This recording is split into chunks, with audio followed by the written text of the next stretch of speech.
investigations dealing with white collar issues, public integrity issues. So I still conduct investigations. And you were just promoted to the deputy chief role within the past month or so? Yes, in January. And what was your assignment before then? I was an investigator assigned to the Special Investigations Unit. And what was your responsibilities in that unit? I was assigned to white collar and public integrity investigations that came into the office. So what does that consist of you doing? I would get assignments for cases that fell within that, a lot of white collar business related, theft through fraud type of investigations, and then anything that arises as public integrity, which is generally something involving a public employee. And prior to working for the district attorney's office, were you in law enforcement? I have been in law enforcement since 1996. And where were you working prior to the DA's office? I worked as a detective and detective sergeant for the Wisconsin State Capitol Police. And prior to that, I was with the Milwaukee County Sheriff's Office in many different capacities. Now I'm going to turn your attention to October of 2022. Were you with the DA's office at that time?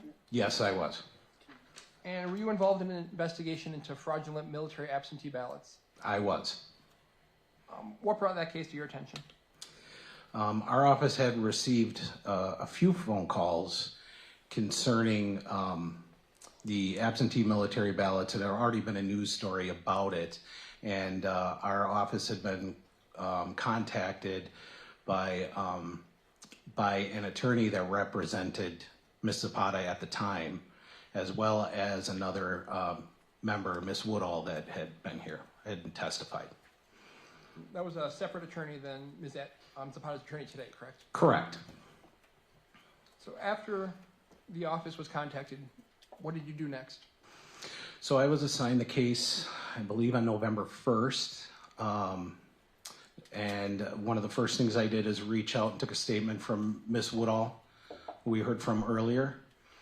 And then I had been in contact with a Waukesha detective by the name of Ryan Rogland. He's also assigned as a district attorney investigator there.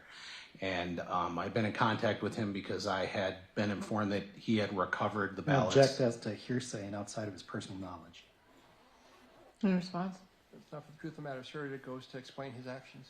Okay, I'm overly objection for now. So I made an appointment with him for the turnover of the ballots. And then I'll pause you there. Did you then go meet with this Detective Rogland? I did. And did he give you anything? He did. He gave me, it was one large sealed bag that was subdivided into 3 sections, and there were 3 envelopes within each of those subdivided sections, and they were sealed when I received them. Yes.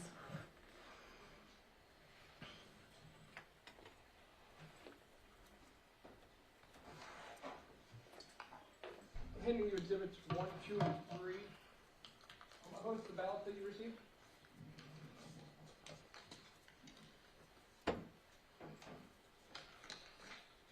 Just want to make sure that the addresses were visible on these. Yes. So those are the ones that were given to you by the Waukesha Sheriff's Department? Correct. And who are those ballots in the name of? There's 1 ballot in the name of Holly Adams, 1 ballot in the name of Holly Jones, and 1 ballot in the name of Holly Brantdjen. And what are the municipalities that issued those ballots? The Village of Menominee Falls issued Holly Adams, the Village of Shorewood issued Holly Jones, and the Village of South Milwaukee issued Holly Brantdjen. And did all those ballots, were they addressed to the same location?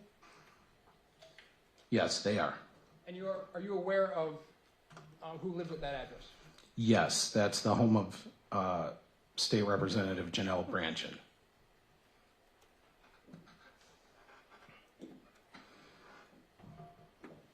And what is the date of mailing for each of these? October 25th of 2022. Now, as part of your investigation, did you have the opportunity to interview Ms. Zapata? I did. Did she give you the names of the ballots that she used? Yes, she did. Are those the same names of the ballots in front of you? Yes, they are. Did she give you the municipalities that she used? Yes, she did. Are those the same as the municipalities on those ballots in front of you? Yes, they are. And did she give you the location where she had them sent to? She didn't list out the address, but she said whose home she sent it to. And is that the same as the address on those ballots? Yes, it is. And did she give you the date that she submitted the request? Yes. And is that the same as the dates on those ballots? Yeah, she submitted the request on October 25th, and that was the same day they were sent out. When you interviewed Ms. Zapata, was that a recorded interview? It was. And who was present during that interview? There was myself. There was another deputy chief investigator with our office by the name of Ken Corbett. Ms. Zapata, Ms. Zapata's attorney at the time, as well as you, Attorney Westfall. I'm showing you exhibit number 4. This is a CD. Yes, This has Ms. Zapata's interview on it, correct? correct. You have reviewed this interview? Yes, It fairly and accurately represents everything that happened during your interview? yes, Has it been modified in any way? no, Any changes made to it? no. I'd move exhibit 4 into evidence and request to publish. Any objection? No, Your Honor. Okay, states 4 is received. So before we play it, this interview with Ms. Zapata, who initiated the interview? Ms. Zapata's attorney at the time reached out to our office and requested the interview. And so it wasn't something that you were actively looking for her? Correct.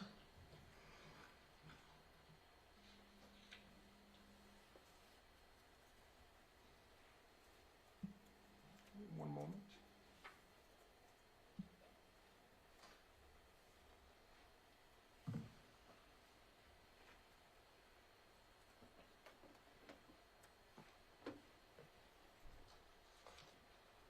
Judge, I'd request access to the. And it's audio, so you don't need the TVs. Well, I shouldn't say.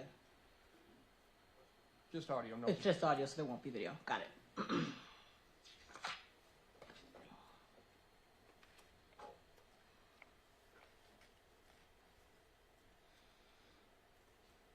So, Deputy Chief, as part of any interview, what's the very first thing that happens in these interviews? We go through with the person who is there that for us to interview, we go through demographic information, name, date of birth, address, those types of things. Okay, that information, did you do that in this interview? Yes. Were there any relevant information that came out of that? No. Okay, then we're going to jump ahead to 8 minutes, 29 seconds of the interview.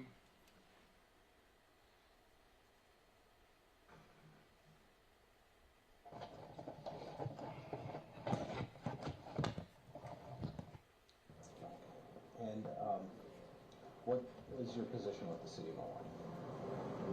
Or what was your position with the city of Milwaukee? I know you're in a weird in-between position right now, I right? was the deputy director of the Election Commission.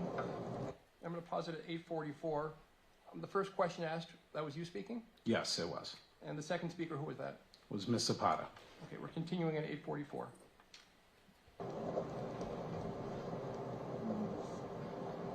And how long did you hold that position? That position since July, June? June of this year? Yeah, I think it was June. And I'll pause there for a second. You had mentioned this year. What is the year this interview happened? 2022. Continue at 8:59. And what was your position before that? The Election Services Business Systems Coordinator. That is a mouthful. Election Services Business. Systems Coordinator. Oh, okay. Pretty sure that's what it was. And how long did you have that position roughly? Since 2020, so about like 2 years. Okay. Prior to 2020, were you still employed by the city? Yeah, I've been employed since 2012. Since 2012, okay. Has it the entire time been in the Elections Commission? 2012 to 2016, I was with the library.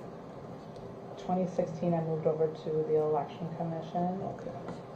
2017, I did like 10 months in employee relations. Didn't like it, so I moved back to the Election Commission in 2018. and then escort Benson's.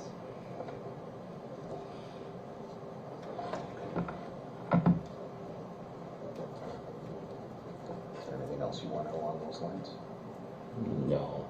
No, that's plenty good. I'm gonna pause at 10:12. There was just a new voice that came in that said that's plenty good. Who was that speaking? That was Deputy Chief Investigator Kent Corbett. And he was your partner on this investigation? Mainly just for the interview. Continuing at 10:12. So I guess I'd like to, you guys came to us, so I think initially before I start peppering questions or whatever, I'd like you just come and explain what you wanted to come and explain to us at this time. Can we answer that? Yeah.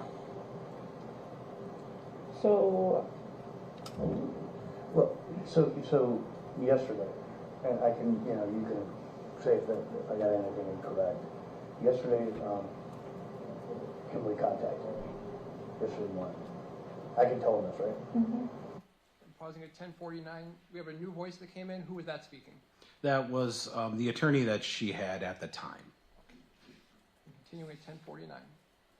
And shared with me what happened. I then called the offices and said, I have a person, talked to John, I have a person, I'd like to bring her in. We talked about it to try to nip it before acting improperly. That's what started. Okay. Yeah. Okay. So from that aspect, would you like to tell us what your involvement in the situation is? what I did, Yes. I went on the state's public website, myvote.wi.gov, and I fabricated 3 individuals who do not exist, because I didn't want to harm any actual individual. And I sent military ballots, because military voters do not need to register to vote, and they do not need to show photo ID. And I had the absentee ballots sent to Janel Brantdjen, because I wanted to make a point of how there is fraud out there. It's not what everybody is reporting, like all the conspiracy theories, but there is actual loopholes and things that are happening, and I wanted to bring it to someone's attention so that other stuff would stop. And we could actually address things that are true. Tell them what's been going on with you in the office and Claire. I mean, one of the big reasons you did this is because of... I mean, we get death threats, we had to reconfigure. Okay.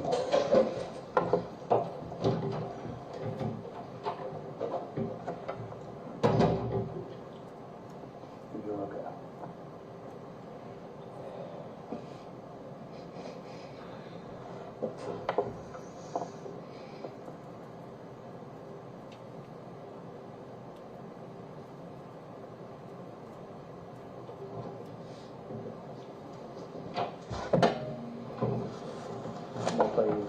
That's kind of the best we can do around here. So our whole office had to be reconfigured because nobody felt safe. Because of these death threats, someone even made a map where we all sit. A what? A map. Like, we didn't understand what the purpose of that was. Have any of those threats been reported to Milwaukee Police Department? They haven't. The FBI. Okay. FBI looks into them. The FBI looks into those. Okay. And it's just the constant daily harassment from both political parties of how we're not doing our job and that we're lying and hiding things. We get constant, like how would you feel if someone constantly asked you every single thing that you were doing for a job that you've done for years? It's just overwhelming. So I just wanted to the truth to come out so we could focus on the actual problems. Have you, this specific type of voting loophole, if I can kind of call it that out of ease of describing it, is this something that you brought to anybody's attention before? Have you tried to bring it to someone's attention? I've talked to Claire about it, my boss, but there's nothing that she can do about it because we don't make state laws. All we do is follow them. So I have to. That's why you brought it to the chair of the chair of the elections committee to let her know, right, that this is, and in fact, that's what she said in the paper. The chair, this shows that there are loopholes. Right. But they haven't taken any action to deal with the real issue. So you brought it to Claire's attention. Have you brought it to anybody else's attention prior to this event? I'm the absentee coordinator, and I talk about these loopholes, and we try our best to stop these. Like, I do contact people who raise red flags when they say that they're military, and I deactivate them, and I refuse to send them a ballot because you're not active military if you're living in a college dorm. But it's not required of us. It's just something that I feel is my responsibility for the office that I held to, uphold democracy. Sure. When you say you spoke to that absentee coordinator or to Claire about this, how did you speak to them? Verbally, on the phone? Did you send them emails? Verbally. Both people? Who is the absentee coordinator you may have spoken to? Stephanie Rushing. Rushing? Exactly how it sounds. And she's a city employee? She's the absentee coordinator. Have She's you, I supervised her. You supervised her, okay. Have you talked to anybody from the state elections board about it? I brought up other issues with them. I wrote them an email because I discovered that if someone's registered as a regular voter, they've already showed proof of everything, but they go onto this website and all they have to do is merely click a button to say that they're military. Again, there's no proof needed, nothing of that sort. It flipped his historic registration record to read military. So I brought it to their attention because I'm like, if I get a public records request asking for this individual's registration form from 2016 that indicated that he's military, it doesn't exist. Like, you can't allow my vote to mess with historical records. And then they just wrote back and they're like, well, military voters don't need to register. And I'm like, I guess I realize all that, but can't you make a separate entry so it looks like my vote is falsifying records, registration records. And I never got a response back after that. Were you making that complaint or bringing that to their attention as in your work capacity? Yes. Okay. Have you ever contacted anybody as a private citizen to try to bring it to, because sometimes, we're all in government and sometimes we block out or whatever, but a constituent is obviously somebody who might hold a little more weight with anybody. No, because I felt like I would get reprimanded by the city. Okay.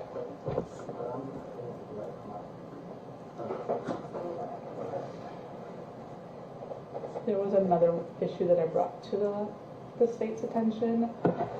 So there's a voter who's registered, had an active absentee application on file. She re-registered because she changed her name. So law says that cancels out your absentee application with your old name. So you have to submit another one with your new name.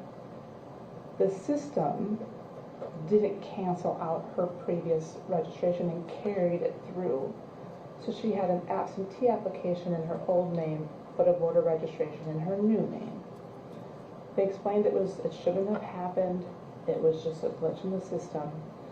But then the election security specialist, his name was Jeff something, told me that I shouldn't bother the voter with this issue, but another application should be submitted under her new name. I can't submit a new application without bothering the voter. So, and I interpret that means that he wanted me to falsify an application in her new name. For that absentee vote, And I that refuse absentee to do ballot? it. But I'm not. I know it sounds ironic, but I'm not going to falsify an absentee application. So it's still just sitting there because I just refuse to do it. We paused at 1953. So in that section, Deputy Chief, Ms. Zapata told you she was not going to falsify an absentee application, correct? Yes. What did she do in this case? In the case involving these ballots, she entered information of non-existent individuals into WISVOTE to generate false absentee ballots. So she falsified 3 absentee applications. Correct. And then in that section we just listened to, Ms. Zapata also talked about 2 separate issues that she'd raised with the state before. Yes. Those are separate issues than the absentee military ballot issue? Correct. And she indicated to you that she raised them with the state itself. Yes, she did indicate that. Did she raise this military absentee ballot issue with the state itself? She did not. And you asked her in that portion whether she was bringing that complaint in her work capacity or as a private citizen. What Correct. did she say how she was bringing the complaints? She said that she was bringing them in her work capacity, that she felt that if she brought them as a private citizen, that would conflict with her job duty with the city. We're going to start back up at 1953 then. So I'd like to go to talk to you in a bit about what would have happened with those ballots had somebody, not you, but somebody who had a nefarious thing in mind, how that could have played out. But first I'd like to go back to when you created, or when you went on the MyGov or MyVote website. Do you recall when that happened, when you did that? It was early Tuesday, October 25th. It was, yeah, like 5:30 a.m., something like that. Okay. So were you at work at 5:30 a.m. or you did it from home? Mm-hmm. Okay. And I'll pause there at 20:35. She indicated that she did it at home? Yes. And were you able to confirm what her home address was? Yes, 4917 West Van Beck. That's in the city and county of Milwaukee. Then we'll continue at 20:35. And so you went on the website, and was that with your own computer? My work laptop. It was a work laptop. Okay, so by work laptop you mean it was issued to you by the city? And the city attorney picked it up last night, because I was at Kimberly's house. Okay. Because there was some other stuff that they needed, so we didn't give them the whole thing. I didn't touch it. Copy that. So you did it from your work laptop, and you went on the website, and then I guess I would ask, what names, do you recall what names you used? I wanted to make it as obvious as possible that they were fake names, Okay. or at least connected. So I used Holly Adams, Holly Jones, and Holly Brantdjen. Okay. All the same date of birth, What was the date of birth? Do you recall? 6/15/92.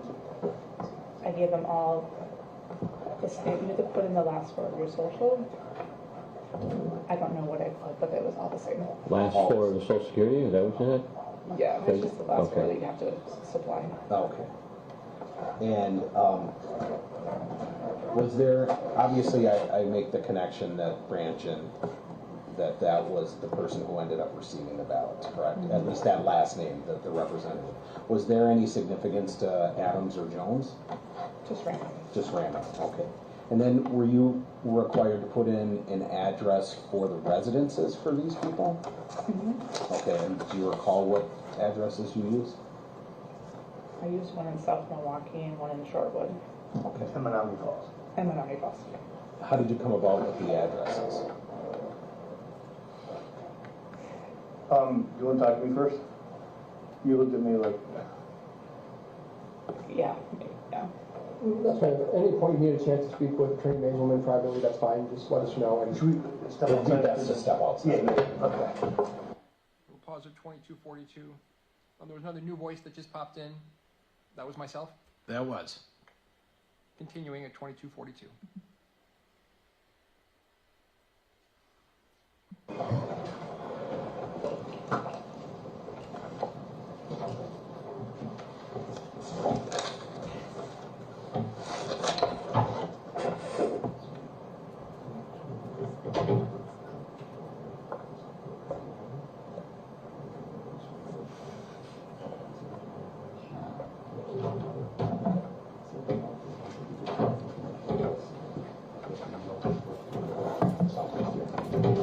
She picked those addresses because she did not know Matt Westall's home address.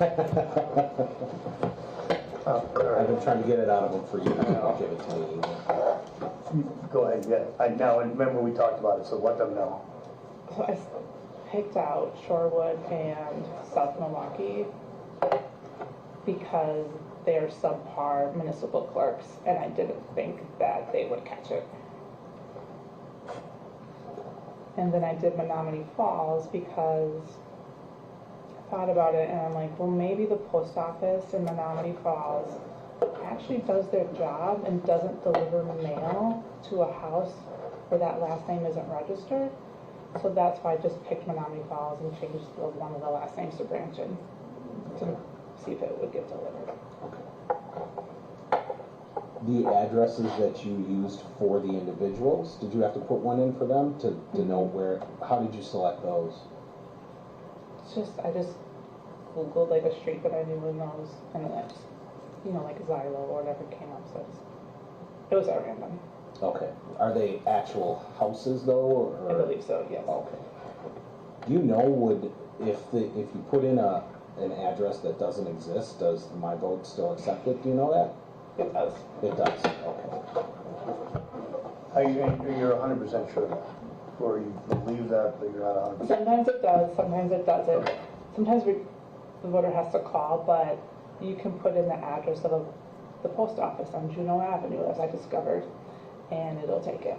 Okay. So it doesn't have to be a residential address. But it has to break with the zip code. It has to be an address that's within WISVOTE, which is the voter, the state voter database. Okay. Okay. So it's got to be an actual house number for it to accept it. Yeah. That exists. Yes. Right. Okay. Because like sometimes if you have like a new development, it won't be in there because nobody's ever been registered to vote there. So. Right. It doesn't verify the person that lives there, but it verifies that it's an actual address. So the addresses you used are actual addresses, but you came upon them just not by happenstance. Yeah. Okay. And then. Okay, we're pausing at 25:30. So in that section, you discussed with Ms. Zapata how she had engaged in this behavior, Yes. and you had asked her what she used to submit these requests, correct? Yes, correct. What did she use to submit these absentee ballot requests? For the equipment she used, Yes, sir. it was the laptop computer that was issued to her by the city of Milwaukee. That's her work computer. Correct. That's a computer she only has access to through her job? Correct.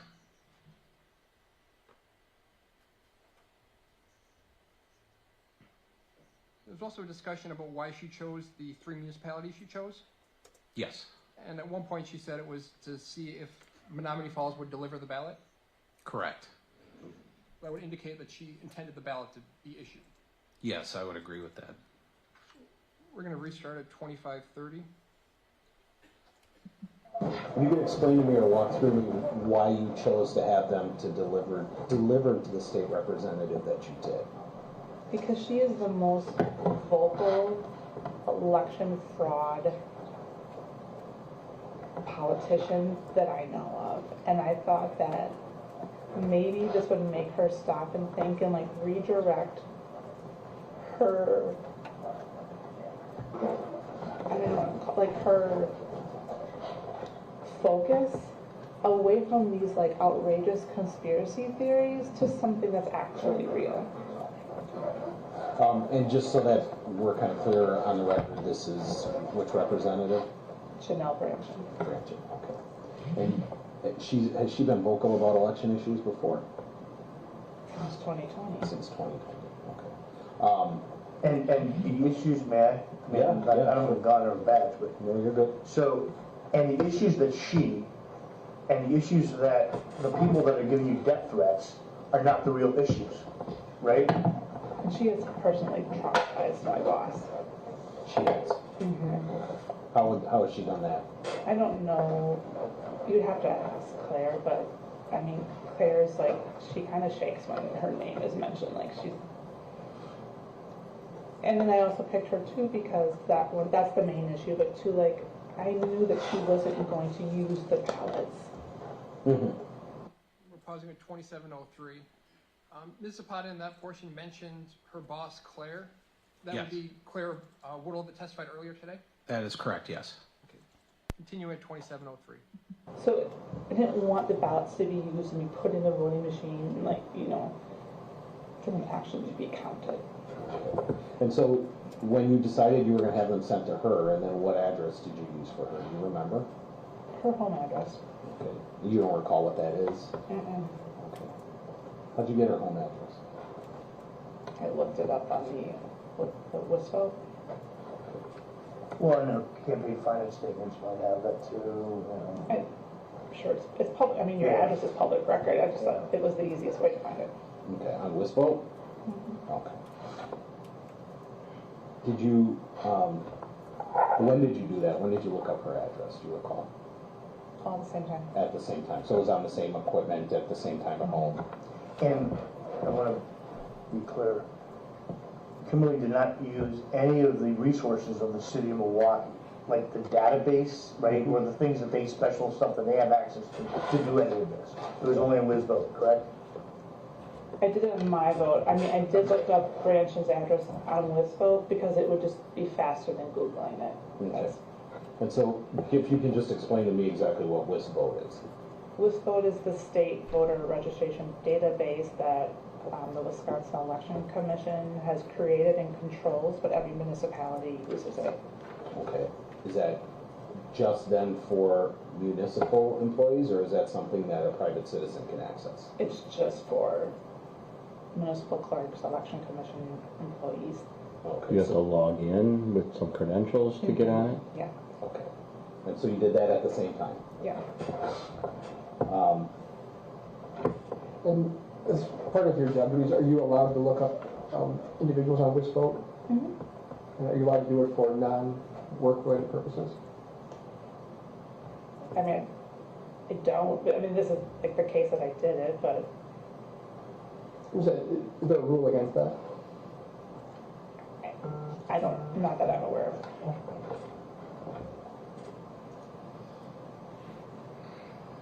And, okay, so then you have to input the address you want them sent to, correct? Mm-hmm. And then, did you have any plan after that to, because, somebody gets these out of the blue and I don't know that I make the connection that this is supposed to be a statement. Did you have any plans afterwards of somehow how you would? No, I wanted to just leave it into her hands. Okay. Do you have faith that she would do something about it? Yeah, because she is very focused on this stuff, but I just wanted to focus her attention on something that's actually real. Okay. Not ballot stuffing, not satellites changing, right, all the stuff that you're getting death threats about. Things that really need to be changed, that nobody's addressed. Had you ever had any interactions with her, like as a constituent? I don't know why you wouldn't be a constituent of hers, but any emails or any conversations with her about election issues before? Ever tried to call her on, hey, you're not focusing on the right stuff? Even as a private person or as a city employee? I'm not ever really a private person with my job. I understand that. I do understand that. I got some empathy for that position. Especially now because it's really heated anytime you bring up elections. But you And it's had tricky too because my position is, apolitical, nonpartisan, so I can't be seen as like being like a spy or an informant for a politician. Mm-hmm. like it's just not appropriate. Okay. I'm pausing at 3114. So on that portion, Deputy Chief, you had spoken to Ms. Zapata about why she had sent the ballots to Representative Brantdjen. Correct. And you had talked to her about how she received Representative Brantdjen's address. Yes. How was that done? She had accessed, and I want to make sure I get the databases correct, the private side of the voting records, the WISP vote, which is a database that's only accessible to those that are doing, that are municipal employees or elections employees that are granted permission by the state. And that she looked up Ms. Brantdjen's address using that database, which is, collects voter records. Using that database is restricted to election employees. Correct. And which computer did she use to look up that address? Her work laptop. And then you also spoke with her about whether she'd had any communications with Representative Brantdjen as a private person. Correct, I did ask her that. How did she respond to that? She responded that given her job duties that she doesn't consider herself to have a separation of their private life, as a private person, I believe she said, with my job. And she I'm going to object as to that characterization. That is not what the statement was. Okay. Well, you can cross-examine. You also, this has been admitted into evidence. I'm going to overrule the objection for now. Go ahead. Then she directly said, I'm not ever really a private person with my job at all. Correct. Now we're going to continue at 3114. Have you had any conversations with anybody about this situation outside of your attorney? I told Claire that I did it. You did tell Claire, okay. When did you inform Claire? I honestly don't remember. It might have voting. been yesterday or the day before, because then Claire reported it shortly thereafter, after she looked into it, to the city attorney. Okay. And then the city attorney looked into it yesterday and referred it to John. But I got to John first. Right. What did you tell Claire? Did you just tell her, or did you explain your motivations behind it, or how did that conversation go? I mean, I told her that I sent for military ballots to Brantdjen. It's not like I have to explain it to her because she knows the loopholes. And then she told me she didn't want to hear anything about it because she didn't want to be associated with it. And that was very bad. And that's when she told me what happened with the man in Racine, which I had no clue about because I don't watch the news because of all of these harassment and death threats that we do get. Like, I stay away from the news because I'm a happier person when I don't watch the news. I agree with that. I had no idea what he did. I had no idea what he was being charged with. And that started to weigh on me. And then I got scared and I just couldn't take it anymore. I was having panic attacks. So that's when I called. Amazing.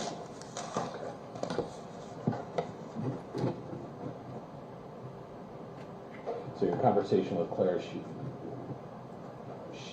had basically kind of wanted to divorce herself from it. Did she explain to you at that time that any work action would be taken against you, or no? Okay.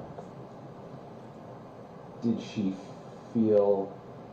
So if you said that this Assemblywoman Brantdjen is kind of Claire's worst nightmare, did Claire have any reaction to that as to why they were sent to her? Claire, I mean, I see the death threats, but I don't, like I said, I try to not involve myself in that. I didn't realize all the harassment that she has received from Brantdjen until I made this statement to Claire. And then she's like, why would you do it to her? Like, she's my worst nightmare. And you've seen, because you get the emails. Now, Claire doesn't have. They're always from anonymous people. So I don't watch the news. I don't watch what politicians are No, but saying. you monitor the incoming emails, is that correct? I do. And you see all of the crazy stuff. Threats and Yeah. things like that. Mm-hmm. Do you know how Brantdjen was communicating with Claire regarding this trouble that Claire says is between the two? I don't know. You haven't seen any? Yeah. You never saw any emails like that? between No, the two? the ones that we get are anonymous because they're like, We're gonna you kill know, your children. yeah, Yeah. you deserve to be in a firing squad, things like that. But you don't have any first-hand knowledge about what's going on between Claire and Brantdjen? No, if I did, I would probably not have sent them to her.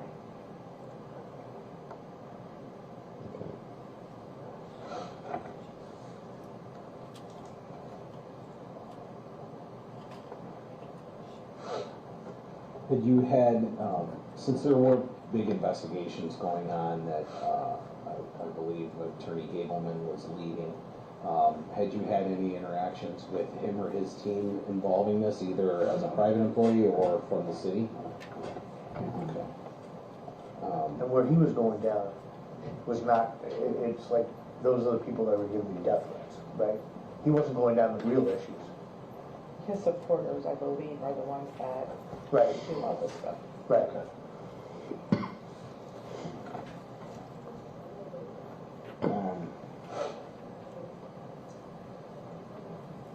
Have you had, outside of this, had you ever had contact with Ms. Brantdjen before? No. Okay.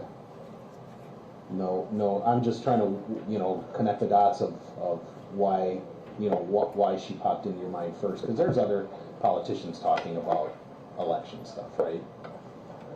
She's just the most vocal. She's been to, I ran the early voting sites, so she is a frequent observer and asks a lot of questions and things like that. So that's just also how I've heard of her. You knew she was the chair also of the elections committee in Madison? Did you know that? Okay. You didn't know that she was the chair of the committee? Like, I honestly, I do not follow the news. Okay. Like, I just don't. And just to be clear, she didn't know these ballots were coming, or did she? No, she did not. Okay, so for her to, was just curious that she kind of made a supposition that when she had said in the statement. Did you read the article by any chance that was written when this first jumped off? I read just like the initial ones, but nothing after it. Okay, and did you have a conversation with Claire about the newspaper articles? Do you recall that? She's the one who brought it to my attention, so then that which prompted me to look at the news because I wasn't aware, because I don't watch the news, and that's when I read the initial articles about it. How did she bring it to your attention? Were you guys at work? She texted me. Okay, she texted you. Do you recall when that happened? Monday night, I believe. You said afterward? Was this before or after you confided in Claire about what you did? It must have been like the same day. So Monday night, you think maybe Monday night, but I thought from what you said it was maybe Tuesday that you talked to I Claire? also talked to her Tuesday about it. Okay. Because after the articles, that's when I started, like, this is a serious thing, and not just Okay. me trying to prove a point. So she sent you the articles though, that was before you had told her you were involved? No. No. She told me, she asked me if I saw the news about Brantdjen getting the military Via ballots. text. Mhm. And what did you say to her when she asked if you saw it? I said no.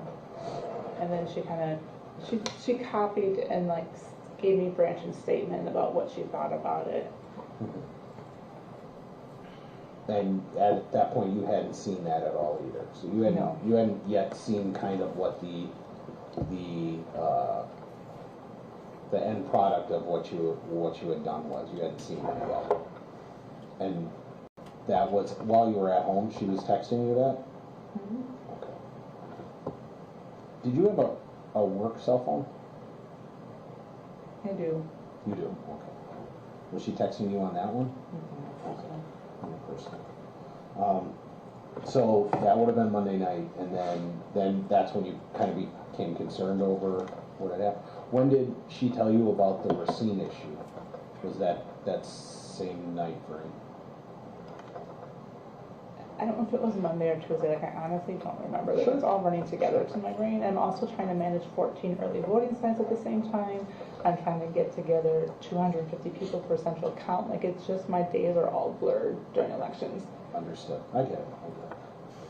And I can totally tell from, you piled death threats on top of that, and My brother just died as well. And your wife? My brother just died as well. I'm sorry. It's just a matter of kind of just setting how all the dominoes set up.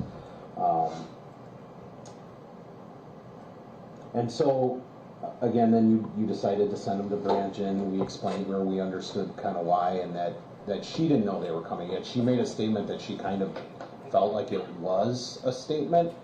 Is that what Claire had sent you? Yes. Okay. So how did that make you feel? Because that was what you were aiming for, right? I replied back, she's got a point. Okay.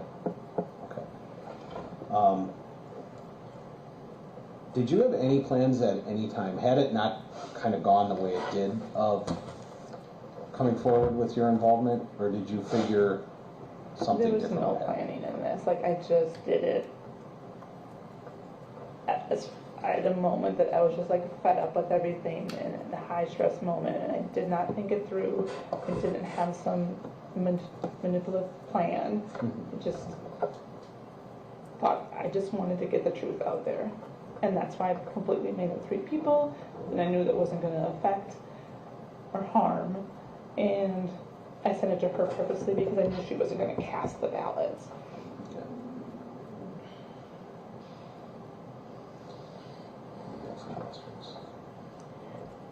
Along what Tom was saying, we're just trying to get the timeline right, just so we're accurate on everything. When Claire sent you the text regarding the news article and the statement by Brantdjen and everything, why did she send them to you? Is it because you had already told her that you had sent them to Brantdjen, and she was just letting me know, following up on your admission to her, so to speak? Okay.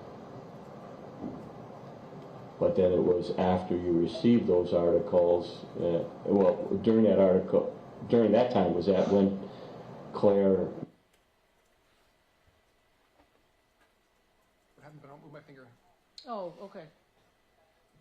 So that paused at 41, 48, or 58. Give me 1 second to bring it back up.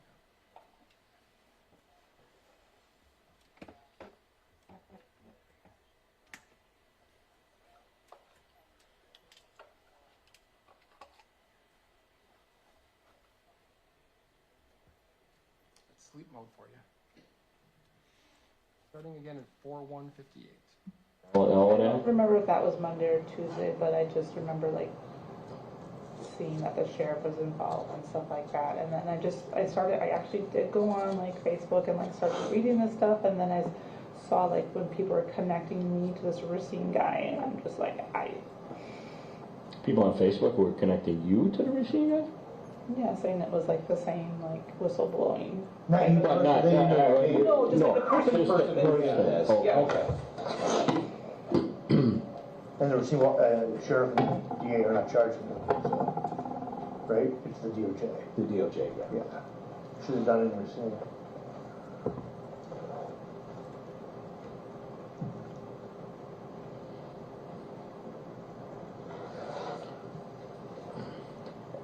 At any time since this broke, or since Brantdjen received them, did anybody from her office or anything reach out to you or your office, to your knowledge?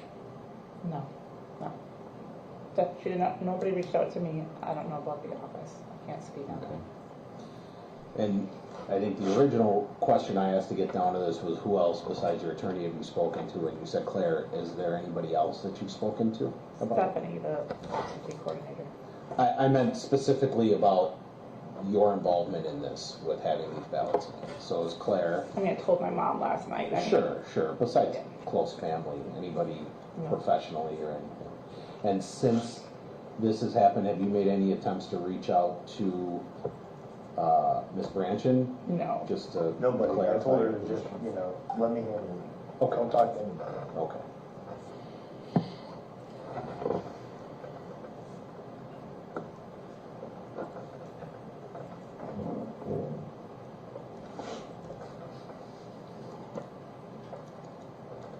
Is there anything else that we haven't discussed so far that we should know about this?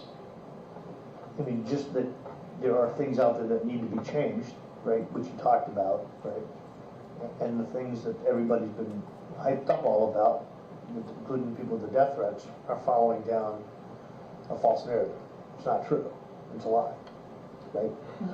I mean, other than changing the system and correcting flaws in the system, specifically regarding this incident and what you did and everything regarding that, is there any other things that we should know or you want to tell us about? Nobody else was involved or that knew about it? No, no. You didn't discuss it? Did you discuss it with anybody prior to doing it? No. Had you ever done this before that hadn't gotten media attention thus far?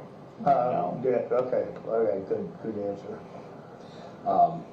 And the end result, had those ballots, had somebody, not you, done that just to create false ballots, do those ballots, would they ever get checked on the back end somehow? Okay.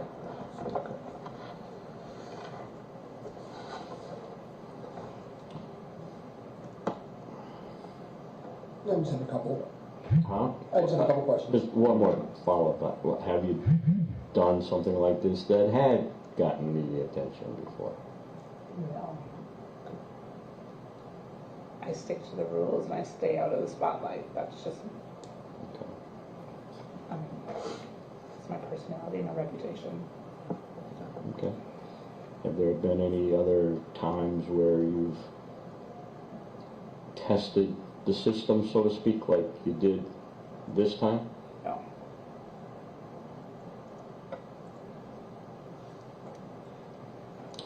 Has there been anybody else that you know of that has done something like that? Tested the system either in a way that you did or in another way that maybe has... Test the system. Like You know what I'm saying?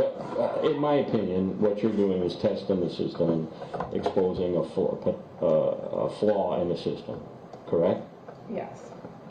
Has there been anybody else that you know of that has done that? No. Or has come to you for advice on how to maybe do that? No.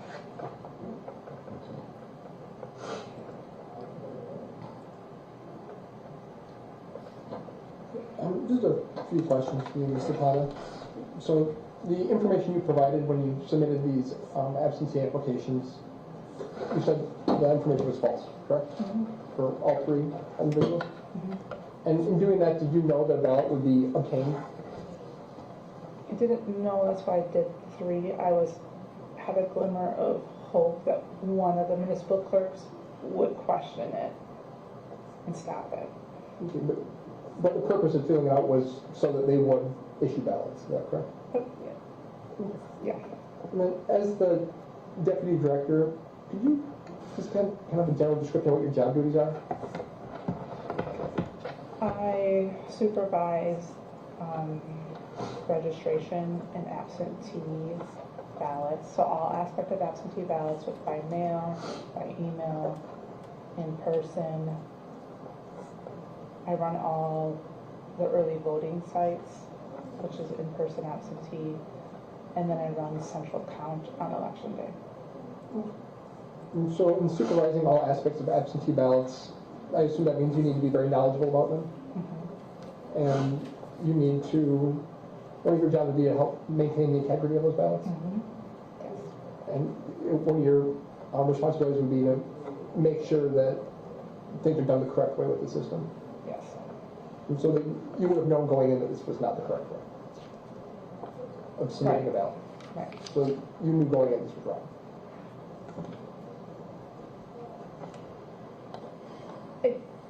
It's hard to answer that question because it's like, and it was wrong, but I knew that it wasn't, like I said, it wasn't going to harm anybody, and these ballots weren't actually going to be cast into a machine and counted. Yep. But you knew that a ballot can only be issued in the name of a real person, correct? Mm-hmm. And so putting this information in would be against your authority as an elections coordinator, correct? Yes. And you knew ahead of time that you didn't have the authority to put in false names, is that right? Yes. And one of your purposes behind this was to try to highlight the flaws with the military electoral system. Yes.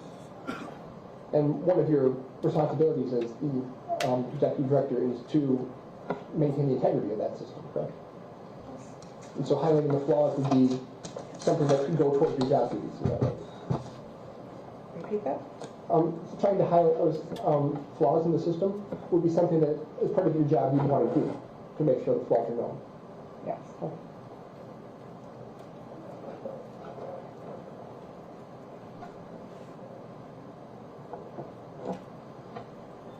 think that's all I had with that. Was you guys have follow-up? Just to be clear, is there anybody else that you think we could talk to just while we're looking at this situation? Anybody else that had any other knowledge? You said you spoke to Claire, so obviously we may want to talk to her. Anybody else that you can think of? Just Stephanie, that's it. Just Stephanie. All right. Okay, anything else? And I stopped at 50:29. There's about 5 minutes left in that interview, correct? Yes. That's all discussing administrative matters and next steps for processing information. Yeah, it was just if charges are issued, what steps would we take? If not, and how we could communicate if we needed anything further. So there's no discussion of the facts of the incident. Correct, there were none. So in speaking with Ms. Zapata, were you able to confirm the information she gave you? Yes, I was. She had told you she had issued requested 3 absentee military ballots. Were you able to confirm that? I was. Those are in fact exhibits 1, 2, and 3 in front of you? They are the exhibits, and as well as my interviews with the individual city clerks. And she had given the names that she had used. Were you able to confirm those names were actually used?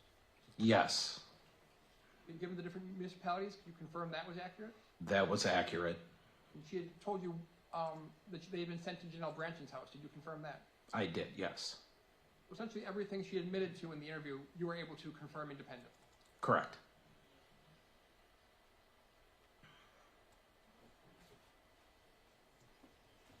That's all I have. Thank you.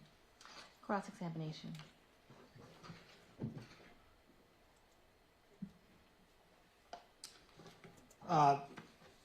Thank you, Investigator Brantdjen.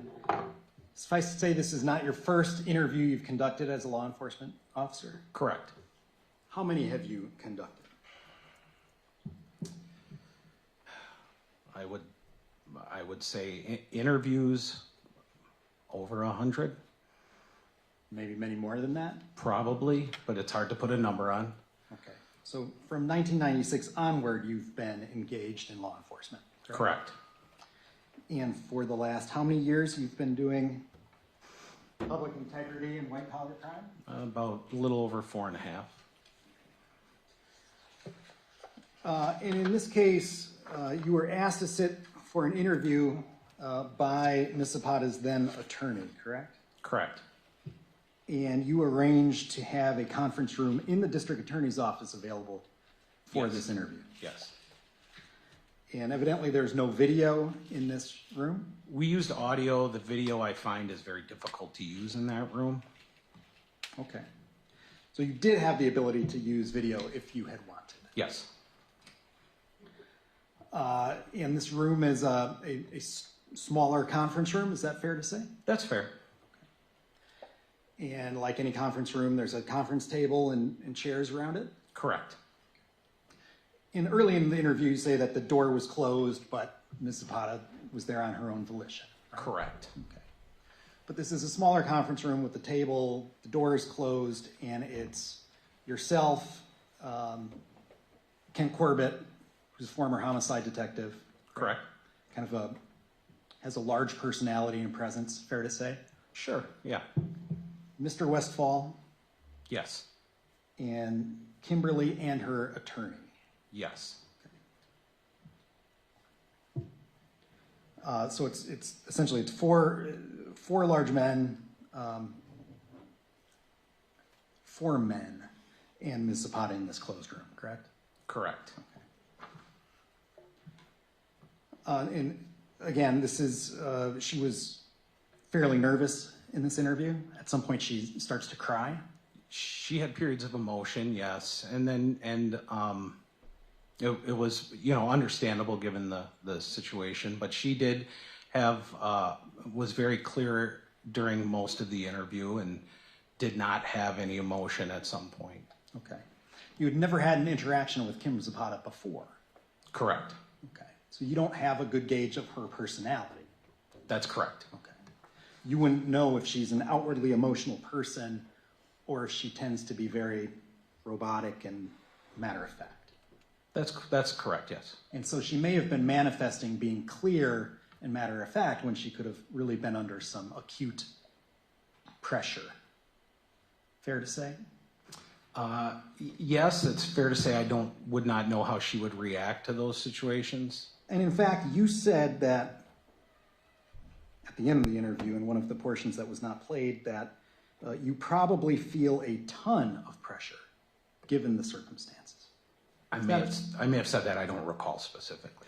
If you looked at the transcript, would Yeah. that refresh your Yeah, recollection? absolutely would. Can I? Yes, sir.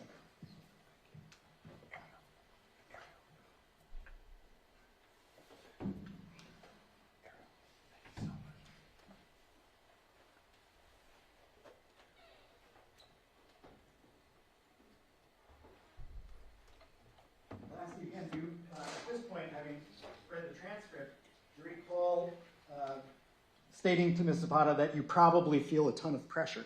Yes. So it's fair to say at that point you have a realization that this is a very stressful and pressure-filled situation for Ms. Zapata. Yes.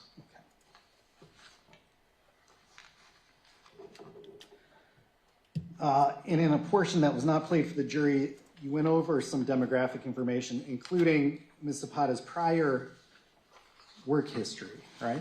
Correct.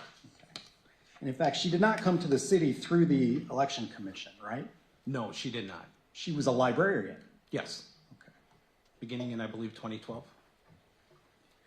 Very well. So in 2012, she comes to the city as a librarian, and only after that, in 2016, she moved to the commission. Yes.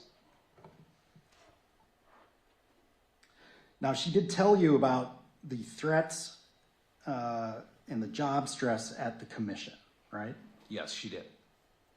And at some point, she tells you that the FBI is the agency that investigates those threats on her office. Correct. Okay. Were you able to confirm that? I did not attempt to confirm that. So you can't, what's the opposite of confirm? Deny that? That's something we're not going to. Oh, I would not deny that Okay. that was done. Okay. And you heard Claire Woodall today talk about it as well. Correct. In fact, you've been here all week listening to all of the testimony and all of the arguments, and you've been sitting next to counsel, right? Yes.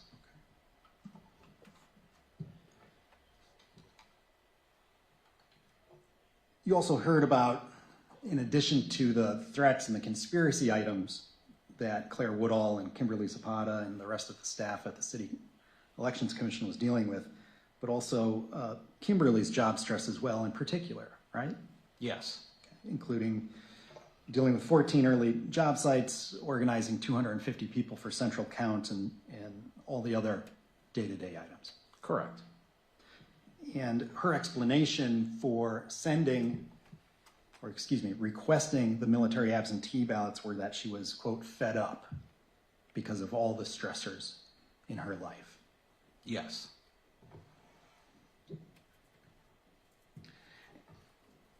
And those stressors, unfortunately, also included the personal tragedy of losing her brother unexpectedly. Is that right? That is correct.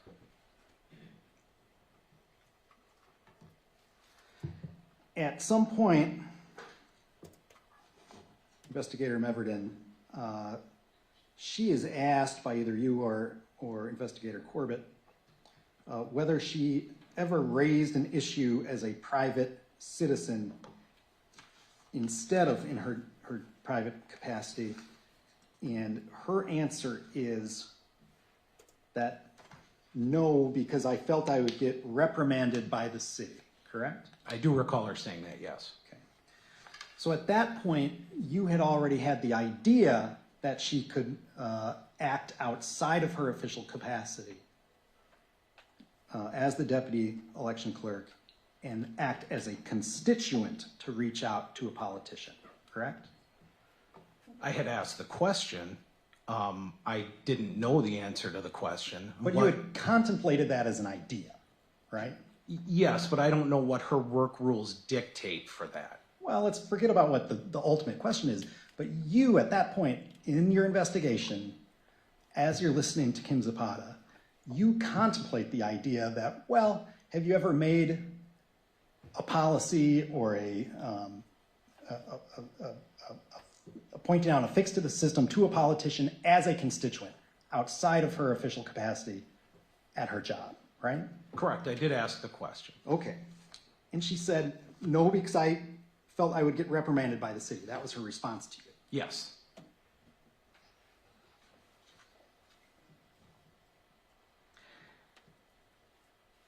It is clear throughout her statement that she wanted to make clear that she didn't want to harm any actual individual, and that's why she submitted false information in the names of Holly, and Holly, right? Correct. And in fact, if she had entered your information or anyone's information, that could affect our voter file and our ability to vote, right? Yes. But she didn't do that. No, she did not. They were made up names. Okay. And so her intent was to make sure no individual was harmed. Real individual, right? That is what she expressed, yes.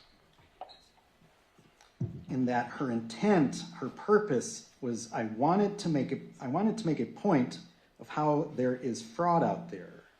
It's not what everyone's reporting, like all the conspiracy theories, but there is actual loopholes and things that are happening, and I wanted to bring it to someone's attention so that other stuff would stop and we could actually address things that are true. That's what she told you. Correct.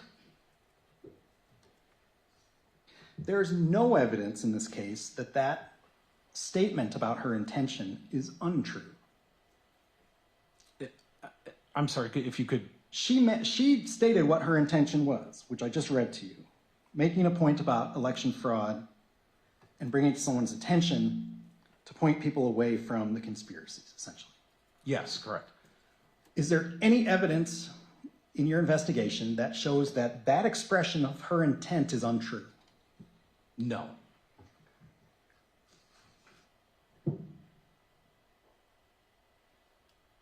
And it's clear that she had an intention to send ballots where they would not actually be cast, correct?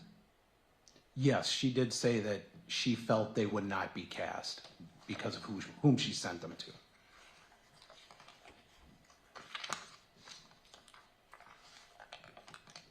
In fact, she said, like, I knew that she wasn't going to use the ballots.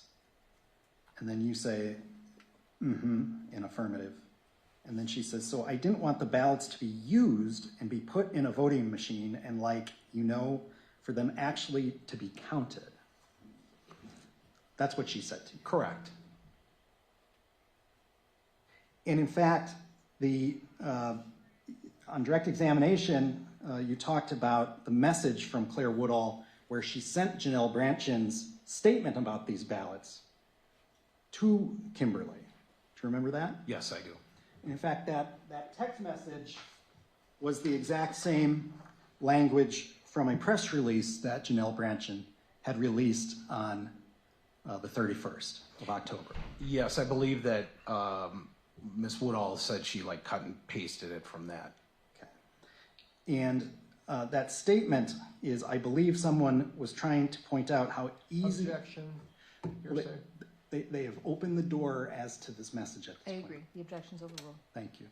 The message, and this is from Janel Brantdjen's press release as texted by Claire to Kim, is I believe someone was trying to point out how easy it is to get military ballots in Wisconsin.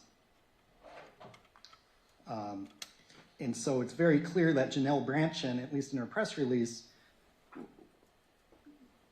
was on the same page of why she was receiving those ballots, right?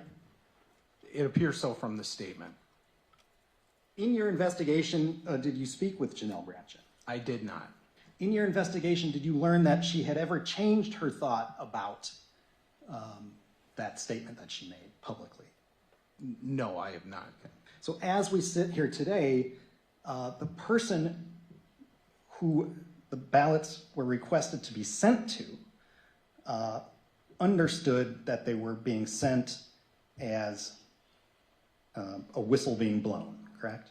Objection relevance as to Representative Brantdjen's state of mind. The objection is sustained. Now,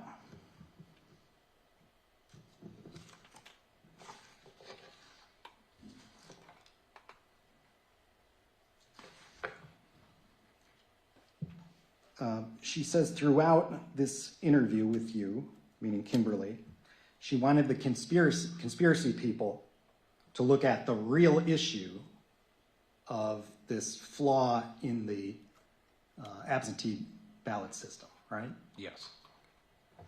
And as you've learned this week, as the clerks have testified, there seems to be a security flaw. Can you acknowledge that at this point? In that, my investigation has showed that 3 ballots that belong to non-existent people were generated, yes. And suffice to say, you asked a couple times, or at least you started to ask my client a couple times, what if someone wasn't doing what you were doing and they were doing it for a nefarious reason, right? Do you remember asking that a couple times? Yes, I do.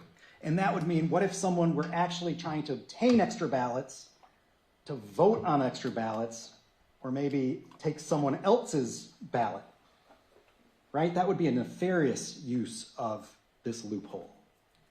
Yes. What Kimberly Zapata was doing was not a nefarious use of this loophole, correct? I guess it's difficult to say in that the definition of nefarious meaning to... That's fine. I'll withdraw the question. Okay. I'm not going to put you on the spot as to nefarious.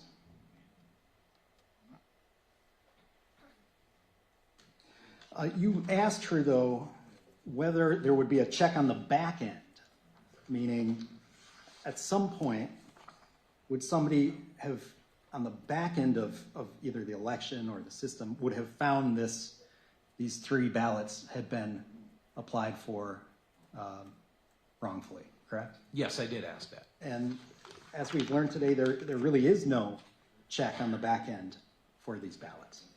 Yeah, I believe that was the testimony of Mr. Kehoe, is that in this instance, those were not checked. Okay. And in fact, you began your investigation on November 1, correct? Correct. That was a day after Brantdjen's press release. I'm not exactly sure of the date of her press release. I know the date that she received them, but I'm not exactly sure of the date of her press release. And you received some referrals, multiple referrals about this case at some point in that early November time period. Yeah, we received the phone calls I believe on November 1st. Okay.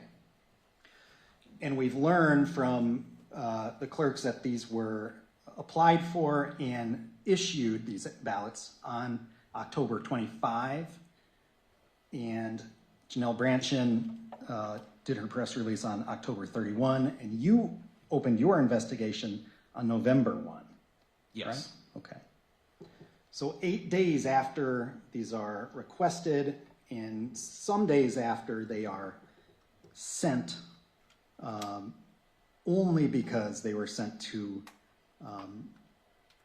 someone who would raise the flag on them they came to your attention, right? Yes.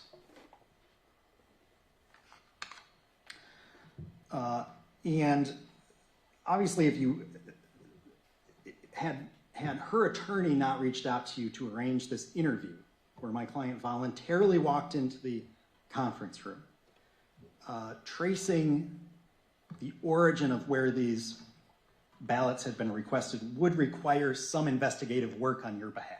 Objection, relevance. Overruled. Yes. Okay. You would probably have someone either in your department or Milwaukee Police Fusion or Department of Justice look into an IP address.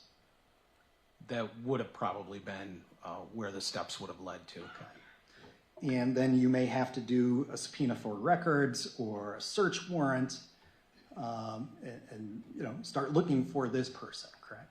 Yes. You didn't have to do any of those investigative tasks because she came into your office, right? That is a part of the case, yes. Okay.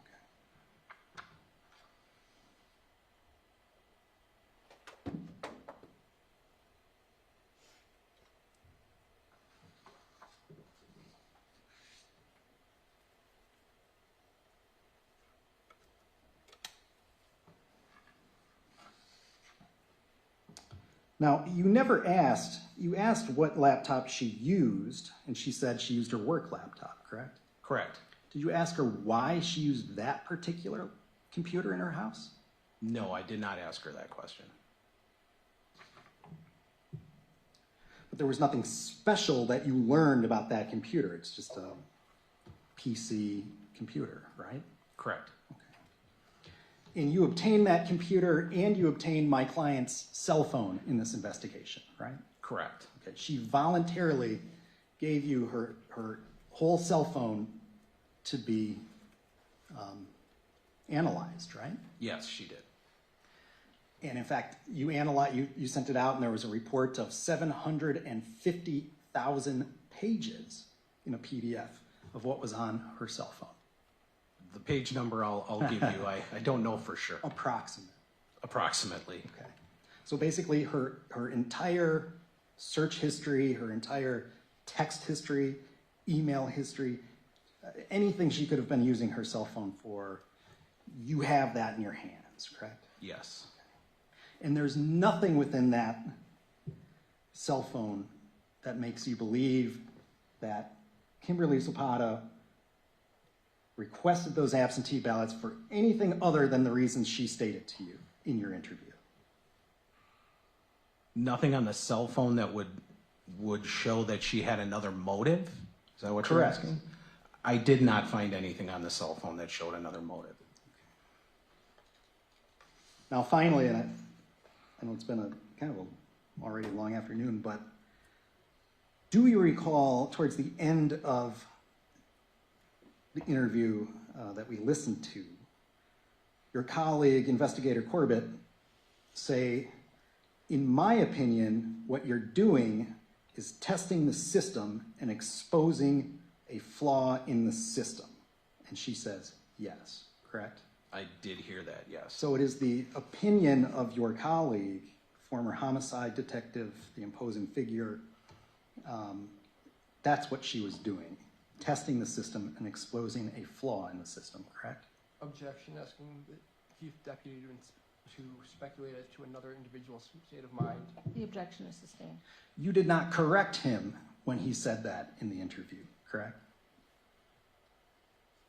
Correct is an odd Well, choice of term. You didn't say, Kent, that's not what she was doing. I allowed my coworker to ask a question that he felt was important. It was important, wasn't it? Kent Corbett, you have the highest respect for Kent Corbett, don't you? I do have a lot of respect for Ken Corbett. Okay. And his opinion was what you're doing is testing the system and exposing a flaw in the system. That's what he said. Objection. The objection is sustained. Move to strike the question. Under what grounds? But it's already been sustained as an objection and the exact same question was asked. All right, I'm not going to strike the testimony, but the objection is sustained. Let's move on. Now, at the end of the interview, Mr. Westfall pipes up, right? Yes. And it's specifically to ask some very pointed questions, and the impetus of his questions are regarding whether or not, I suppose, Ms. Zapata was acting in her official capacity when she made these requests for the absentee ballots. It appeared the scope, however, I will say in an interview, it's very hard to always understand what somebody else, the purpose behind their questioning is. Okay. But the lawyer in the room, you have Kent Corbett, who's a decorated investigator. Yourself, you have almost 30 years now, 28 years, I won't date you, of law enforcement experience. And yet the lawyer in the room pipes up at the end with some very specific pointed questions, correct? He did interject questions, yes. Do you believe at that point Mr. Westfall was laying a trap based on, for my client, based on these very specific questions that he was asking? Objection. Other grounds? The relevance to that. Whether the investigator thinks one thing was happening or another with questioning is not relevant to what charges have been issued or whether the elements have been met. Any response? I can restate it, Judge. The objection is sustained. You did not ask questions about the same questions that Mr. Westfall asked at the end of that interview, did you not? I did not ask those questions in that way. Some of the material I felt probably was covered earlier in the interview, but I didn't ask the questions in the way that he did, correct? Is it clear to you that he thought that there were some gaps in your interview at that point that needed to be covered? I don't know if he felt that I missed anything more than he just wanted clarification. Sometimes there are times where we will do an interview and repeat information over, and I don't know if that was his intention with that line of questioning. Did you feel that they were mechanical or legalistic in any way? Because up till that point, you're having basically a conversation with Ms. Zapata, right? A back and forth. Yes. But yet then Mr. Westfall begins asking questions in more of a lawyerly leading method.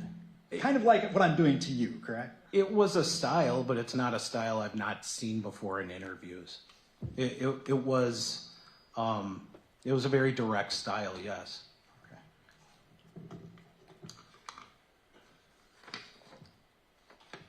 I have no other questions for you. Thank you.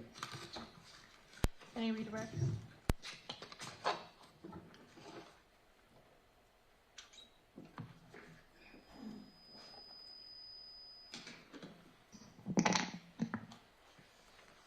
Deputy Chief, there was some questions about whether this interview was a stressful situation, whether Ms. Zapata would have been under stress.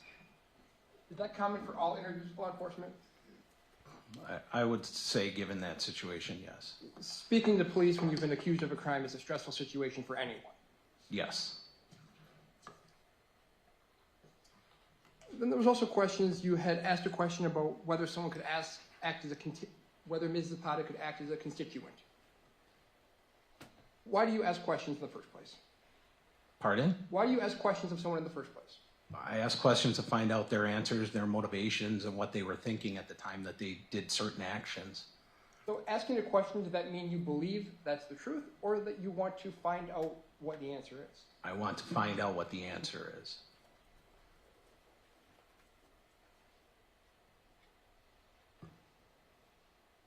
Well, you testified that Ms. Zapata said she didn't want actual people to be harmed by these ballots that were issued?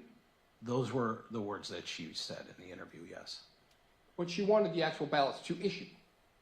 Correct. And Attorney Adams talked about her purpose, and her purpose to highlight the flaws. How would the flaw be highlighted in this case? In this case, how was it highlighted? Was it highlighted by the actual issuance of the ballot? No, it was highlighted when the person received the ballot. So if the ballots were not issued in the first place, the person never would have received them. Correct. So the only way for her to highlight a flaw was for actual ballots to be obtained. Correct.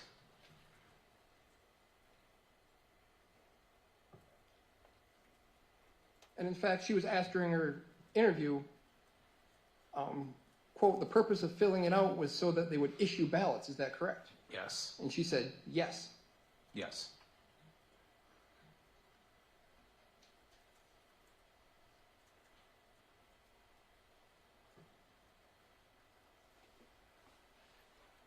Well, she had mentioned that she used her work laptop to submit these ballot requests.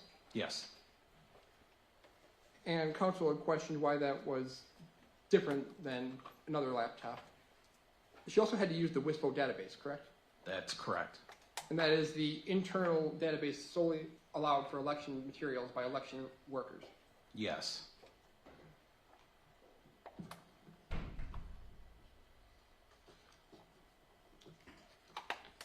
And Attorney Adams also mentioned that she came in voluntarily to speak with you.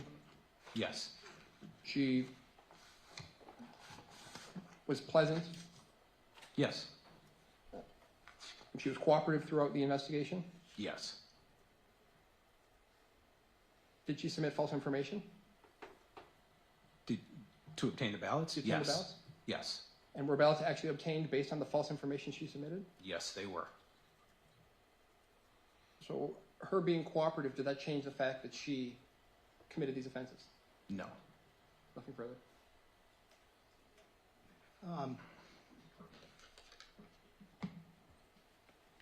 Regarding the stress of the interview, did her attorney tell you that she had some unique stressors? Objection. Calls for hearsay. Any response? They've asked, the government has asked that she be put in the shoes of any other person being interviewed by the police. I'm asking if there was any unique stressors for her individually. Okay, the objection is sustained. I would have to see the transcript to remember exactly. Yeah, the objection is Oh, sustained. I apologize. I apologize.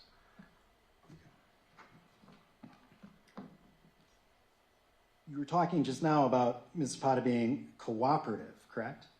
Correct. And she was truthful with you in that interview. Yes. I have no other questions. Anything else from the state? Nothing further. Thank you. I'm going to step down, sir. Thank you. State have any additional witnesses?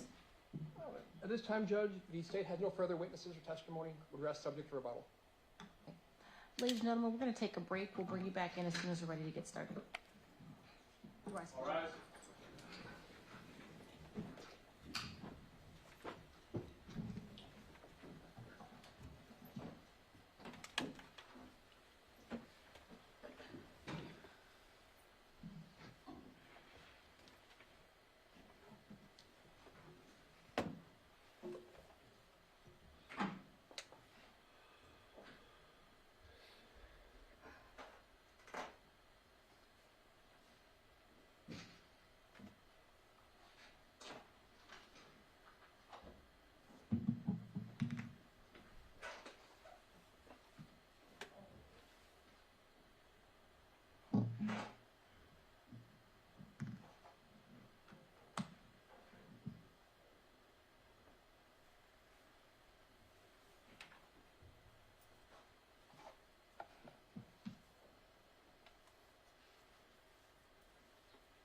All right, I'll go to you, defense counsel, with regard to any motions or whether or not you and your client need time to talk to determine whether or not she's going to be testifying this afternoon.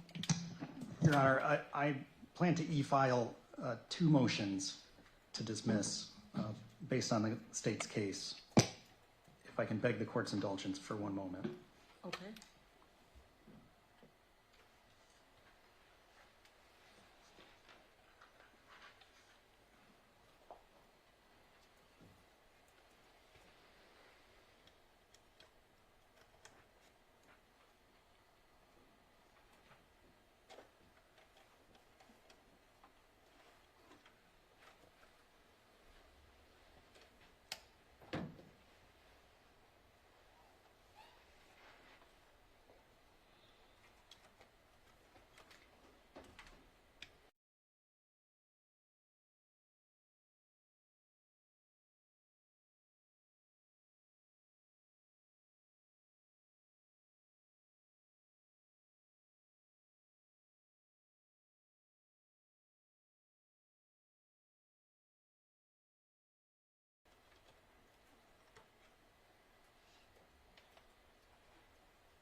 I got one up here.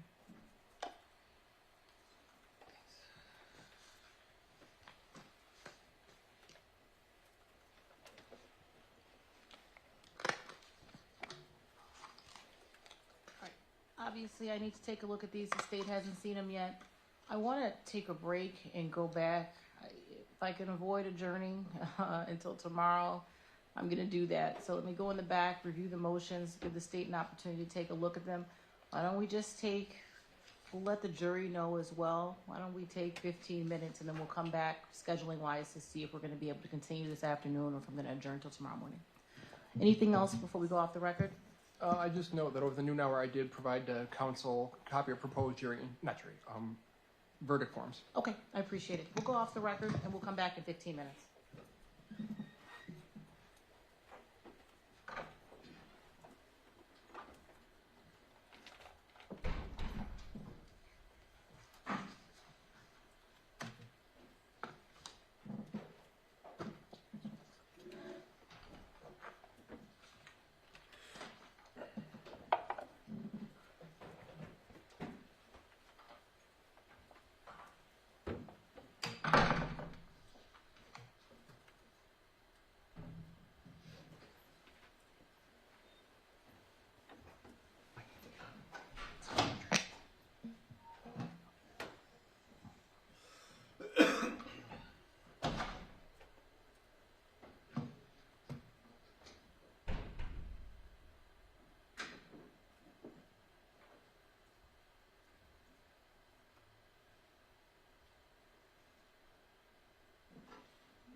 Well, apparently there's a guest one here that works pretty well, so I will be on that, but I tried everything.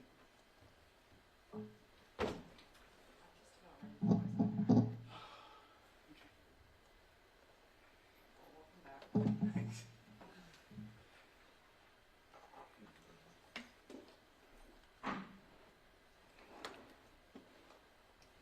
Good news is did finally feed me a send Ryan to shoot your live shot, so.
At this point. Right. Just like This is all your stuff down here, right? yes. Who's going to make a phone call?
They went until 4:30, I think.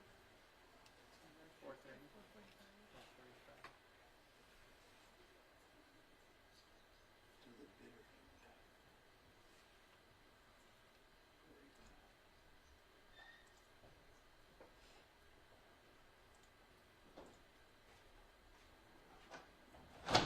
Jim, sorry, you're good. I can't hear voice. Do you want me to do that? Just want to do it on my phone. Would you? Yeah.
Hey Eric, it's Jim Crump. Hey, I can't connect to EMPS.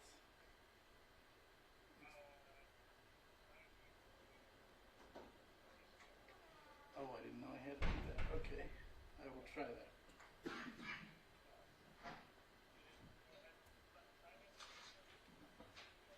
Okay, thanks. Bye.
Is it?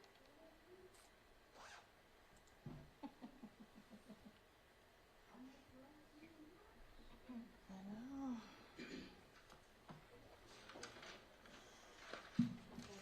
Sorry, I want to do the elevator Huh? transfer in the hallway. Can I have the card for the second? So. You better take an emergency. And then the one that looks like 14. Keep up with the vitamin C. You said Ryan. Yes, Ryan. Sorry. Trying to figure something else out. Yeah, airborne as well.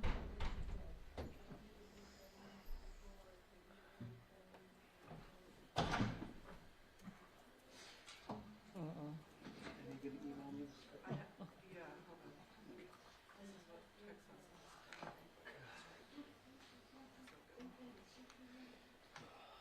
I'm having I don't all like kinds orange of juice issues too, anyway. if it makes you feel better.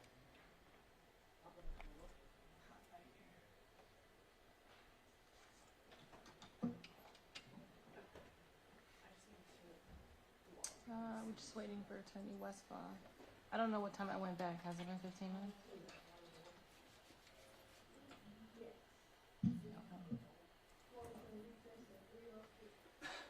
Okay.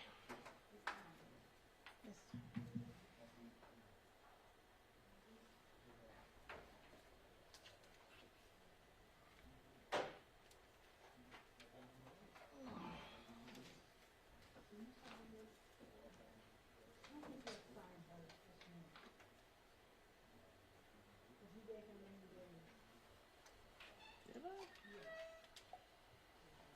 Yes, I did. Oh, yeah, picked up on your case. Got it. Yeah, I'll just sign it because they have to amend the judgment of conviction.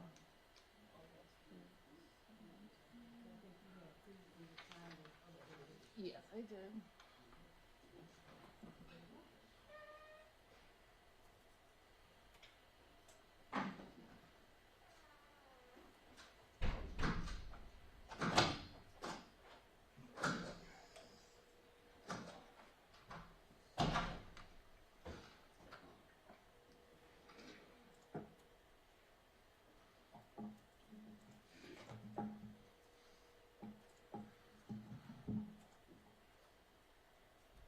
Okay, we can go back on the record.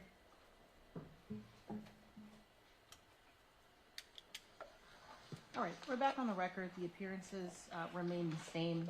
Put my microphone up. Court is in receipt of 2 written motions to dismiss that were filed, one specific to count 1 and one for counts 1 through 4. I had an opportunity to review both. There's no reason why we can't move forward with this this afternoon.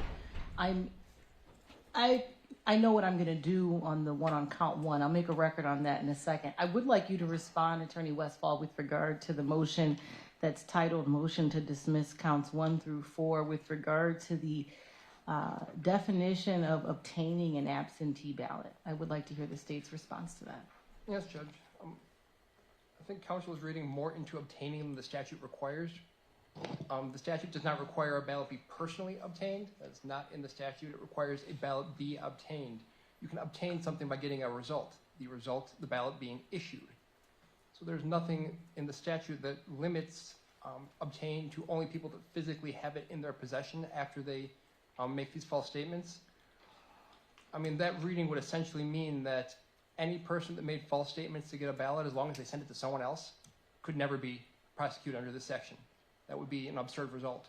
And that would be something that our Supreme Court has told us we're not supposed to look for, absurd results in interpretation of statutes.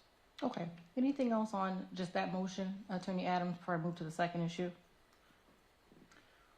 Well, the prosecutor says we're reading more into it, into the definition of obtain. We are not. We're merely defining obtain. And as the Supreme Court has ruled, looking at that specific word on 2 different occasions, Sotomayor and Scalia, who obviously have divergent worldviews, Sure. They both talk about acquisition. It is not to issue something to someone else. It is not to get a result. It is to acquire property in the criminal context. And in this case, the facts are so very clear that Kimberly Zapata never obtained and never had a purpose to obtain those ballots, that this case should not, simply under that definition, this case should end. So with regard first to the standard at this point, motions to dismiss at the close of the state's case, the motion must be denied if considering the state's evidence in the most favorable light, the evidence adduced, believed, and rationally considered is sufficient to prove guilt beyond a reasonable doubt. Here, the defense is specifically taking issue with the word obtain, which is in the second element of count 1. So as far as I'm concerned, I actually agree with the defense, or excuse me, with the state's perspective with regard to obtaining. The statute doesn't require it to be personally obtained. It requires that it be obtained. That's what it says. I went in the back, I looked for any case that might be on point. I certainly didn't see one. At this point in the trial with regard to the standard, viewing the evidence in the light most favorable to the state, I certainly think there is sufficient evidence to prove guilt beyond a reasonable doubt. That motion is going to be denied. With regard to count 1, I'm also denying that motion for a similar but different reason. What's bolded in this motion is that there was testimony from Claire Woodall-Vaugh, and it's accurate that she testified unequivocally that Ms. Zapata was acting in her personal capacity, not in her official capacity with regard to the motion to dismiss count 1. However, there was a lot of other evidence that came in during the trial, specifically the QP that was played of Ms. Zapata's statement, the fact that on that QP and through other witnesses that the ballots were obtained on a work computer, that at least the address that the ballots were sent to were accessed on a restricted website. So certainly there was testimony that I think weighs favorably with regard to that element from Ms. Zapata, but there was other evidence, and viewing that evidence in the light most favorable to the state, I'm also going to deny that motion. Have you had time to talk to Ms. Zapata with regard to testifying? Are we ready to do that colloquy? Yes, Your Honor. I just want to clarify Your Honor's view of, because it's not defined in the jury instruction, the word obtain. My case is based around my argument that she had no purpose to obtain the ballots in her individual capacity. I want to make sure that Your Honor is not going to sustain an objection based on what I plan to have in my argument tomorrow based on our theory of the case. And I suppose, again, it's because within the pattern instruction provided by the prosecutor, that word is not ever defined. And most respectfully, what Your Honor has found today, I believe, is not consistent with these two Supreme Court cases' definition of the same word. So I want to just make sure that I'm on good standing when I make my arguments to the jury tomorrow. You'll make your arguments, and if the state objects, the court will rule on the objection at that time. Okay. All right. I'm going to address you directly now, Ms. Zapata, with regard to your right to testify or not testify. Do you understand, Ms. Zapata, that you have a constitutional right to have your... Oh, hold on one second. I'm sorry, my client indicated she would like to talk to me. All right. Let's go off the record. Do you want to step outside?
All right, we can go back on the record. Appearances remain the same. All right, Ms. Zapata, do you understand that you have both a constitutional right to testify as well as the right not to testify? Yes. I just need you to speak into that microphone. Yes. Okay. Do you understand that you do not have to prove your innocence, but that the state must prove your guilt beyond a reasonable doubt? Yes. Do you understand that if you choose to testify, that you will be subject to cross-examination by the prosecutor? Yes. Do you understand that if you choose not to testify, that the state cannot refer to that fact? Can you repeat that? Do you understand that if you choose not to testify, that the state cannot refer to that fact? Yes. Do you understand that your silence cannot be used against you? Yes. Have you had the opportunity to discuss your decision to testify or not to testify with your attorney? Yes. Have you had enough time to make this decision with your attorney or have this discussion with your attorney? Yes. Have you made a decision as to whether or not you will testify? I have made a decision. What is that decision? I am not going to testify. Has anyone, including your lawyer, made any promises to you or offered you anything to arrive at your decision? No. Has anyone, including your lawyer, made any threats or pressured you or used any force in any way to get you to make that decision? No. Have you used any drugs or alcohol within the last 24 hours? Prescription, yes, but not illegal. Has taking that medication in any way made it more difficult for you to understand the questions that I've been asking you? No. Are you currently suffering from any condition which could affect your ability to make decisions? No. Have you made your decision freely, voluntarily, knowingly, and understandingly after having thought about your decision and having fully discussed it with your lawyer? Yes. Having thought about everything we have discussed, is it in fact your decision not to testify? Yes. Attorney Adams, have you fully discussed with your client her constitutional right to testify as well as her right not to testify? Yes, Your Honor. Are you satisfied that she understands what these rights entail? Yes, Your Honor. Have you advised her of your personal opinion in that regard? I have. Are you aware of any threats or promises or any coercion used to arrive at her decision? No, Your Honor. Are you satisfied that she has made her decision freely, voluntarily, knowingly, and understandingly? I am. Based on that colloquy, the court does find that Ms. Zapata is waiving her right to testify freely, voluntarily, knowingly, and understandingly. With regard to substantive instructions, I have prepared draft instructions.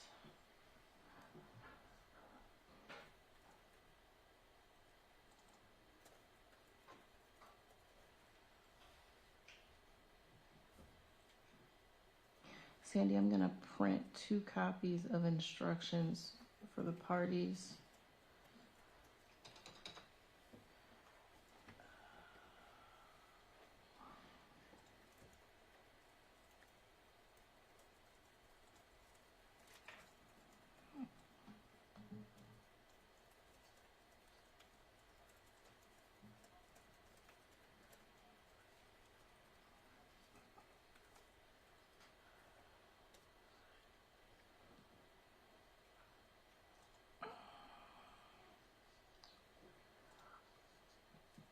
I'm also told there were verdict forms. I forgot that I asked the parties to do them, and I actually did some as well. With regard to scheduling for the rest of the day, it's 3:30. We can go off the record and let the parties review the substantive instructions. I don't know how long the parties intend on going for closing. I'm not going to limit your time, but I'd like to obviously use time wisely. So you said something about arguments tomorrow, Attorney Adams, which is why I'm looking at you. Were you suggesting that you wanted to go into closings tomorrow? Yes, Your Honor. Okay. All right. I hate to lose time. It's not an unreasonable request. So what I'm going to do is we'll conclude for the day. I'll let the jury know that they can come back tomorrow morning. We're going to start right away at 8:30 with closing arguments, and then they'll begin deliberations. Is there anything else the parties need to put on the record this afternoon? Were we going to have the defense rest tonight or tomorrow morning? Tomorrow morning in the presence of the jury. Wonderful. What I'll do is I'll also then print out the proposed jury instructions, give them also to the parties. So hopefully when we come in here, we can move efficiently and get going with closings. Anything else before we conclude for the day? No, thank you. No, Your Honor. All right, that'll conclude this hearing. We can go off the record.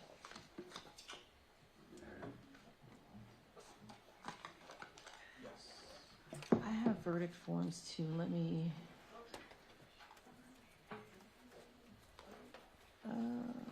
I'm sure there's errors on this, Sandy, but I'm just going to print 2 copies. Still be sitting up there.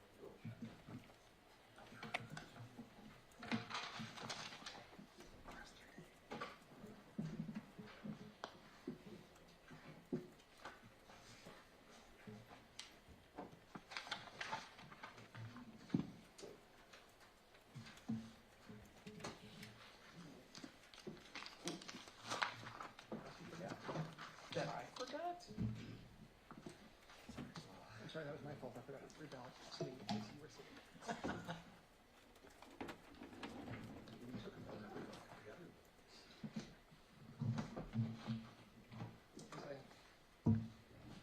Was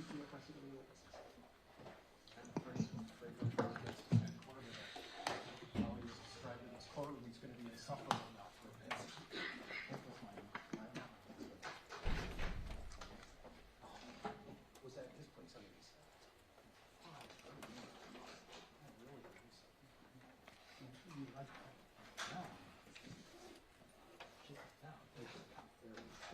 With a big person.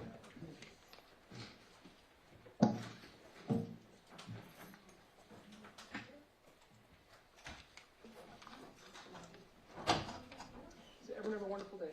Here you go. You need your, well, Sandy, is this, Sandy, I don't know. You got, oh.